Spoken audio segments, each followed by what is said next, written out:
자, 이 방주라는 단어가 테바라는 단어인데 성경에서 항상 저주의 바다, 풍랑 이런 거는 그 심판과 저주와 죽음을 메타포합니다. 상징해, 비유한다고요. 바다는. 그래서 나중에 요한계시록에 가면 새하늘과 새 땅에는 다시 바다도 있지 않겠고 그러죠. 거기에서 이 세상에 있는 그런 바다가 없다라는 뜻이 아니라 저주의 바다, 풍랑의 바다, 이런 바다, 시험의 바다가 없는 거예요. Probation is over. 없는 거예요. 없어진다라는 그런 뜻이에요. 근데 바다 위에, 이 바다에 기식하는 건 다 빠져 죽어야 돼요. 그죠? 다 빠져 죽죠? 노아의 홍수 사건에서. 기식하는 거, 숨 쉬는 건 다 빠져 죽어요. 다 빠져 죽어야 되는데 그 위에 빠져 죽지 않고 동동 떠 있는 하나가 있단 말입니다. 근데 그 안에 하나님이 선택한, 여러분이 오늘 8절에서 봤지만 노아는 하나님께 은혜를 입었더라가 시작이에요. 뭐가 잘나서 선택된 게 아니라 은혜를 입었더라가 시작이에요. 하나님의 은혜를 입은 자가 하나님의 선택이 되자 하나님으로부터 의인으로 불리워지는 거예요. 그게 9절입니다. 의인으로 불리워지는 데는 하나님의 은혜가 먼저 전제되는 거예요. 은혜를 받은 자들이 방주 안에 들어가서 방주가 물에 빠져 죽고 그 대신에 이들이 살아나는 이야기가 노아의 홍수 사건인 거예요. 왜 방주가 빠져 죽는다는 이야기를 하냐면 그거는 제가 지금 비블리컬 티올로지, 성경신학적인 방법으로 창세기부터 제가 요한계시록까지 뚫어서 어떻게 이것이 성경이 하나로 연결이 되는지를 가르쳐 드릴 테니까 잘 들어보세요. 그 중간에 분명히 나옵니다. 이 테바라는 단어가 출애굽기에 또 한 번 나와요. 방주라는 단어가 출애굽기에 또 한 번 나와요. 어딜까요? 한번 상상해 보세요. 물에 빠져 죽어야 할 어떤 자가 그 방주 위에 얹혀서 둥둥 떠서 살아나요. 모세 이야기예요. 모세의 갈상자. 그게 테바예요. 그때 당시에 히브리 사내아이는 다 빠져 죽었어야 돼요. 물에. 바로가 명령했거든요. 근데 다 빠져 죽어야 할 어떤 자 중에 하나님의 선택에 의해 선택된 자가 그 방주에 담겨서 둥둥 뜨는 거예요. 거기에 방주에 갈상자의 역청과 역청이 칠해졌다고 그러죠. 그 역청은 노아의 방주에 칠해졌던 거예요. 똑같은 거예요. 둥둥 떠서 살아요. 그리고 이 테바라는 단어가 구약에 딱 한 번 더 나와요. 3번 나오는데 한 번 어디서 나오냐면 지성소 안에 법궤 있죠. 그 법궤 안에는 아론의 쌍난 지팡이, 십계명 돌판, 만나 항아리 3개가 들어가 있어요. 이건 뭐냐면 하나님의 은혜에 의한 인간들의 그릇된 반응, 죄를 상징하는 거예요. 그죠? 이 죄를 하나님이 어떤 테바, 방주 안에 넣어버리는 거예요. 이건 다 죽어야 되는 것들인데 그걸 다 넣어버리고 그 위에서 그룹은 항상 하나님을 대리하는 자들이죠. 그 죄를 내려다보는 것입니다. 이렇게. 그게 법궤죠. 에? 모르는 거예요, 이거? 법궤가 그렇게 생겼잖아요. 근데 거기에 점도 없고 흠도 없는 피가 쭉, 제물의 피가 뿌려져요. 이게 뭐냐면 이 법궤가 칼에 푹 찔려서 죽고 그 피가 철철철철 흘러넘쳐서 위에서부터 덮이는 거예요. 그랬더니 이 그룹이 이 밑에 죄를 안 보고 이건 당장 돌격하여 죽여야 되는데 피가 싹 덮이니까 점도 없고 흠도 없는 제물의 피가 덮이니까 내려다보면서 그 죄가 피에 가려 피만 보고 아들의 피만 보고 죄를 덮어버리는 하나님의 사랑이 거기 들어가 있는 거란 말입니다. 이게 테바예요. 이게 방주고 이게 갈상자란 말입니다. 뭔가 자격이 있어서가 아니라 하나님의 은혜로 그냥 덮어버리는 거예요. 이게 방주의 이야기란 말입니다. 그런데 이 방주가 이제는 한 발 더 가면 성경은 항상 점층적이고 유기적이며 점진적이고 반복적으로 기록되어 있는 거예요. 하나를 쫙 끌어올리면 성경 전체가 쭉 따라 올라오게 되어 있습니다. 한 발짝 더 가보면 홍해 앞에서 이 방주가 이제 사람으로 나타납니다. 저주의 바다에 전부 빠져 죽어야 되는데 거기에 애국 군대만 빠져 죽고 이스라엘 백성이 살아 올라오죠. 근데 거기를 마른 땅처럼 건넜다고 성경이 2번이나 이야기합니다. 근데 그걸 고린도전서 10장 2절에서 뭐라고 그러냐면 그들이 모세에게 속하여 in Moses 모세에게 속하여 모세 안에서 구름과 바다에서 세례를 받았다고 그러죠. 세례를 받았다는 게 뭐냐면은 세례는 홍해를 건넌 사건을 세례라고 이야기를 하는데 성경이 애굽 측에서 보면 죽어야 할 자들이 홍해로 들어가서 죽는 거예요. 근데 가나안 측에서 보면 새로운 자들이 살아서 올라오는 것입니다. 옛사람인 내가 죽고 광야에서 죽고 새로운 내가 하나님의 은혜로 다시 부활하는 게 세례란 말이죠. 그러니까 거기에서 모세를 하나님이 쫙 끌어올렸더니 그 안에 다 죽어야 하는 그 하나님의 선택된 백성들이 in Moses, 모세 안에서 살아 올라오더라는 거예요. 자, 여기서 방주가 지금 모세로 뒤집어졌어요.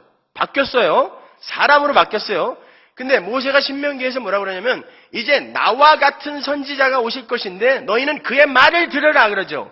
근데 하나님이 신약에서 예수님의 세례 현장에서 변화산의 현장에서 그 얘기를 똑같이 하세요. 이는 내 아들이니 사랑하는 내 아들이니 너희는 그의 말을 들으라 그러죠. 그리고 사도행전에 보면 그 선지자, 신명기의 그 선지자가 바로 그리스도다라고 명확히 이야기해 주잖아요. 그러니까 모세는 누구를 상징했던 사람이죠? 예수를 상징했던 사람이죠. 이게 대답이 이게 쉽지 않은데. 삼위교회답지 않게. 예수잖아요. 3단 논법만 알면 되는 걸 왜 대답을 못해요? 누가 대답하지 말라고 미리 사전에 겁주고 그런 거 아니죠. 예수잖아요. 그죠? 그럼 이 예수가 어디에서 죽어야 할 우리를 품어 안고 살려냈죠? 십자가. 거기는 우리가 달려야 할 곳이었잖아요. 그런데 예수가 우리를 품어 안고 in Jesus, in Christ, 예수 안에, 그리스도 안에 우리를 품어 안고 예수가 죽는 거예요, 혼자. 그리고는 예수가 살아날 때 우리가 살아나는 것입니다. 그러니까 노아의 방주 사건은 십자가 사건을 이야기하는 거예요. 예수의 이야기를 하고 있는 거란 말입니다. 근데 이 사건이 구체적으로 어디에서 확 펼쳐져서 그림으로 그려지냐면 무리를 걷는 사건 있죠. 예수님께서. 잘 생각해 보세요. 노아의 홍수 사건과 예수님께서 무리를 걷는 사건의 그림이 동일한 그림이에요. 예수님께서 오병이어의 기적을 일으키고 그 오병이어의 기적은 어디서 일어났어요? 빈들이라는 단어가 에레모스예요. 이 에레모스는 광야란 뜻입니다. 근데 지금 이들이 갈릴리 바다를 건너가고 있는 거죠. 팔레스타인의 지도를 보면 맨 위에 갈릴리, 요단강, 사해, 예루살렘 이렇게 쭉 갈라져 있어요. 이 동편을 광야라고 하고 요단을 건너 여리고부터 치고 들어갔잖아요. 여기를 가나안이라고 하잖아요. 그러니까 오병이어의 그 사건은 광야에서 일어난 거고 갈릴리 동편에서 일어난 거고 여기에서 지금 오병이어의 사건 이후에 제자들이 갈릴리를 건너서 갈릴리 서편 가나안으로 들어가는 거예요. 이게 모형이에요, 하나의. 이 광야에서 어떻게 이 저주의 바다를 건너 약속의 땅으로 들어가게 되느냐를 보여주는 게 예수님이 무리를 걷는 사건이란 말입니다. 자, 밤 4경까지 그 베테랑 어부들이 헐몬산에서 어떤 찬 공기가 몇 시쯤에 내려와서 풍랑이 갈릴리 바다를 언제 덮칠지를 분명히 알던 사람들인데 밤 4경, 새벽까지 노를 저었는데 못 건너가고 있어요. 그 말은 여러분이 여러분의 힘과 노력으로 절대 그 어떤 노력을 해도 여러분의 힘으로 가나안 땅에 못 들어간다는 뜻이에요. 그런데 그 와중에 이제 이 제자들 다 빠져 죽어야 되는 그런 상황에 예수님께서 걸어오시는 거예요. 물에 안 빠지고 혼자 걸어오시더니 제자들 보고 I am who I am 이라고 해요. 내니 두려워 말라. 에고 에이미. 어떤 이름이에요 이게? 출애굽기에서 이스라엘을 건져낸 하나님의 이름이잖아요. 내니 두려워 말라 그러죠. I am who I am. 내가 하나님이다. 내가 너희를 구원하러 왔다라고 이야기해요. 그러니까 그건 바로 이 이야기가 구원의 이야기다라는 것을 암시하는 거예요. 힌트하는 거란 말입니다. 예수님께서 내니 두려워 말라. 그러니까 그들이 예수님을 배로 영접하자 바로 가려던 땅에 이르렀다 그러죠. 어떻게? 예수님이 배로 들어오자마자 배가 그냥 휙 날아가고 가나안 땅으로 간 거예요? 그러니까 이 이야기는 약속의 땅으로 가기 위해서는 우리들의 열심 있는 노력이 필요한 게 아니라 예수를 믿고 그분을 영접하는 것이 바로 가나안 땅에 들어가는 것이다를 보여주는 거란 말입니다. 그런데 이 일이 어떻게 일어나느냐? 요 이야기를 설명하는 게 욥기란 말이에요. 요나서란 말이에요. 요나라는 사람이 풍랑이 있는 배 속에 탔어요. 다 빠져 죽어야 돼요.